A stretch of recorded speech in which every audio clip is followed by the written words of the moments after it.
اللہ کی عبادت کرو اور اللہ کے ساتھ کسی کو شریک مت کرو. مرتے دم تک اس آیت کو اپنے سامنے رکھنا, مرتے دم تک توحید سے کوئی کمپرومائز نہ کرنا, مرتے دم تک توحید سے کوئی سمجھوتا مت کرنا.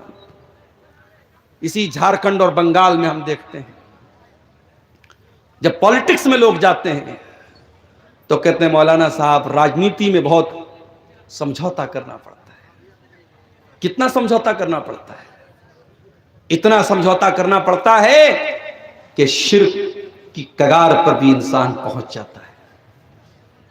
ایسے تہواروں پر وہ خوشیاں مناتا ہے اور ایسے تہواروں پر وہ خوشی کے گیت گاتا ہے جو تہوار اللہ کے ساتھ جن تہواروں پر شرک ہوتا ہے.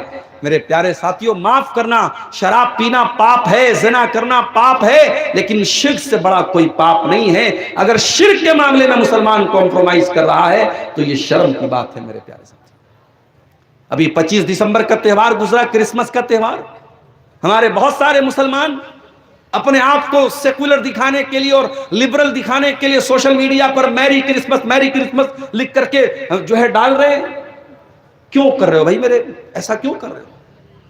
جب آپ کو قرآن کی 2 چھوٹی چھوٹی سورتیں بھی اگر یاد ہوں گی, ان کا معنی اور مطلب یاد ہوگا, تو آپ میری کرسمس کبھی اپنی زبان سے نہیں نکالیں گے. کیونکہ میری کرسمس کا مطلب یہ ہوا کہ آپ اللہ تعالیٰ کا بیٹا ہونے کی خوشی منا رہے ہو, اور آپ کا قرآن آپ کو یہ سکھاتا ہے قل هو اللہ احد اللہ الصمد لم یلد ولم یولد ولم یکن له کفوا احد. اے نبی آپ فرما دیجئے اللہ ایک ہے, اللہ بے نیاز ہے, اللہ کو کسی کے سہارے کی ضرورت نہیں ہے. لم یلد ولم یولد, اللہ کا کوئی بیٹا نہیں اور اللہ کسی کا بیٹا نہیں. ولم یکن له کفوا احد, اور اللہ کے برابر بھی کوئی نہیں ہے. کبھی آپ نے غور کیا؟ ہم لوگ فجر کی نماز میں جاتے ہیں تو سنت میں ہم کون سی سورتیں پڑھتے ہیں؟ سورہ اخلاص اور سورہ کافرون.